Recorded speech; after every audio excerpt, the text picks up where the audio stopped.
আসসালামু আলাইকুম রহমতুল্লাহ। শিক্ষার্থী বন্ধুরা, আজকে আমরা সমাধান করব 2021 সালের 7 নম্বর প্রশ্ন উত্তর। তো 7 নম্বর কোয়েশ্চেনটা বের করুন। প্রবলেম নাম্বার 7, এটা ম্যাথমেটিক্যাল প্রশ্ন। অঙ্কটা আসছিল chapter number 7, format number 3, problem number 28, page number 143। তো চলুন আমাদের বই দেখে আসি। 7 নম্বর অধ্যায়, এই 7 নম্বর অধ্যায়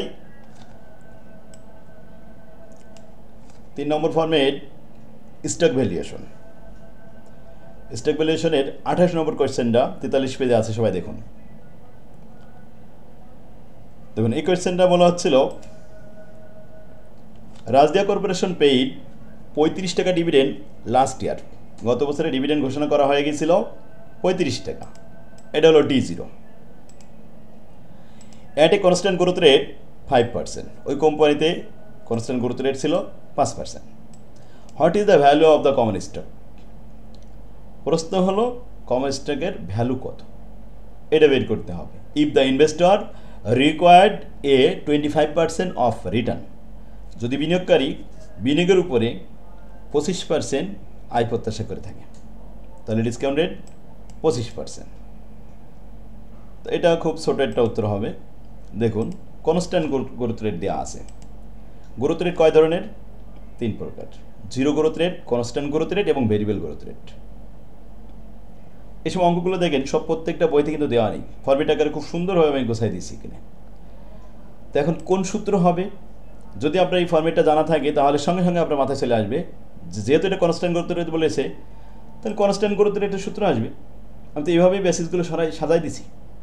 এইগুলো যদি সাজানো থাকে ছাত্রদের মাথায় খুব দ্রুত ক্যাচ করে। কিন্তু দেখা যায় এরকম বড় বড় বই, এই বই সেই বই, মেন বই বলতে আমাদের বাংলাদেশে কিছু আছে, কিন্তু বলে যে মেন বই কি? ইন্টারমিডিয়েটের থেকে শুরু করে বাংলাদেশে কোনো মেন বই নাই। বোর্ড থেকে সিলেবাস দেওয়া হয়, অভিজ্ঞ শিক্ষকরা এটা লেখে, রাইটাররা লিখে এটা, কিন্তু মেন বইয়ের কিন্তু রেফারেন্স দেওয়া থাকে বাইরের দেশের, ইংল্যান্ডের রাইটার দেওয়া থাকে। তা আমার বইটা খুব সুন্দরভাবে সাজানো, টেক্সট ক্যাম গাইড, মানে একটা টেক্সট বই উন্নত। আমার বইয়ের অনেক অঙ্ক কালেকশনে আছে আমার বইতে, যা অন্য বইতে নাই। আপনারা সেগুলো ফলো না করে বিভিন্ন বই নিয়ে দৌড়াদৌড়ি করতেছেন, আজে বাজে বই নিয়ে কিন্তু আপনারা বিবাদে পড়তেছেন। দেখুন, রাজদিয়া কর্পোরেশন পেইড 35 টাকা ডিভিডেন্ড লাস্ট ইয়ার। গত বছরে ডিভিডেন্ড ঘোষণা করেছিল 35 টাকা। এটা তো D0। At a constant growth rate 5%, 5% growth rate দেওয়া আছে, কনস্ট্যান্ট গ্রোথ রেট বলা আছে। What is the value of the common stock? Common স্টকের ভ্যালু নির্ণয় করতে হবে।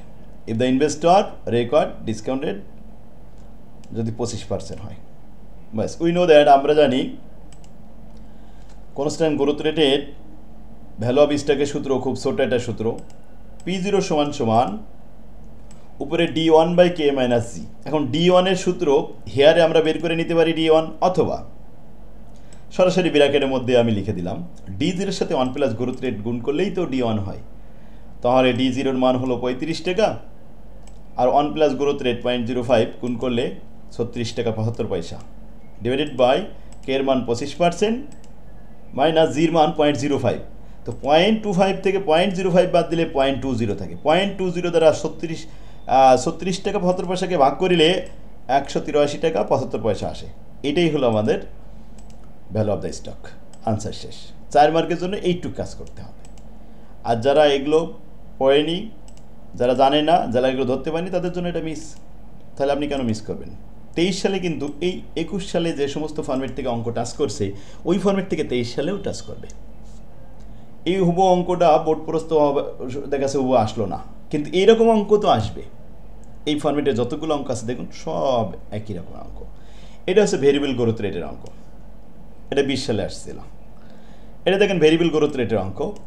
এটা 21 সালে 10 মার্কের জন্য আসছে, 15 সালে আসছে, 18 সালে আসছে, কতবার আসছে? এটা ভেরিয়েবল গ্রোথ রেটের অঙ্ক। এটা 7 কলেজে 17 সালে আসছিল।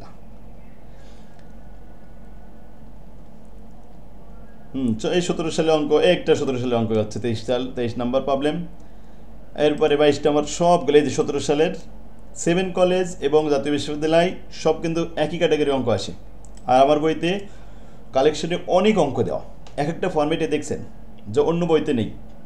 আর এইগুলো শিখলে আর কখনো পিছিয়ে ফিরে তাকাতে হয় না, সাজেশন কোনো প্রয়োজন হয় না। সাজেশন আমার বইটা করলে আপনি নিজেই তো সাজেশন হয়ে যাবেন, তাহলে আবার সাজেশন কী দরকার। তারপর আমি প্রত্যেকটা বইতে শুরুতেই সাজেশন দিয়েছি, চূড়ান্ত সাজেশন, এই ফর্মেট থেকে এই কটা অঙ্ক করলে এনাফ। দেখছেন জিরো গ্রোথ রেট, এখানে লেখা আছে zero growth rate, constant growth rate, variable growth rate, তিনটা মিলে একসাথে আসলে কিন্তু এটা 10 মার্কের অঙ্ক এরকম আসবেই। সুন্দর সুন্দর অঙ্ক খুব সুন্দর করে গোছাই দিয়েছি। যারা শিক্ষকরাও যদি আমাদের এই বইগুলো পড়ায় তাদের ছাত্রদেরকেও খুব ভালোভাবে শেখাতে পারবে, একজন শিক্ষকের জন্যও খুব উপকার হবে, পাশাপাশি ছাত্রের জন্য খুবই জরুরি দরকার আমার বইটা সংগ্রহ করুন। এখন যারা 4th ইয়ারে উঠছেন তাদেরকে অনুরোধ করব, এখনও আপনারা যেহেতু বই কেনেননি তাহলে দেখে শুনে ভালো বই কিনবেন। দেখেন একটা ফর্মেটে কতগুলো অঙ্ক আমি সব গোছাই দিচ্ছি। একই জাতীয় অঙ্ক যখন এক জায়গায় থাকে তখন 2টা অঙ্ক করলে কিন্তু 20টা অঙ্ক হয়ে যায়, কারণ একই জাতীয় অঙ্ক তো এক জায়গায় করা থাকে। এতে ছাত্রদের সুবিধা হয়, মনে রাখতেও সুবিধা হয়, চিনতেও সুবিধা হয়। পরীক্ষার হলে প্রশ্ন পড়ার সাথে সাথেই খুব সহজে কাজ করতে পারে এবং নির্ভুল অ্যান্সার করে আসতে পারে, সে নিজেই বুঝতে পারে আমার অঙ্কটা সঠিক হয়েছে। আর দেখেছে মোটা একটা বই, অঙ্ক এই মাথায় একটা ওই মাথায় একটা, কী নিয়ম করলো কেউ জানে না, নিয়ম ফনম কিছুই জানে না, চলছে গাড়ি সিসিং পরে ছাত্ররা করাচ্ছে বা 60-70টা অঙ্ক করতেছে, পরীক্ষার হলে যায় 0, কিছুই করতে পারলেন না। এরকম অঙ্ক করার দরকার নেই, এরকম পড়ার দরকার নেই।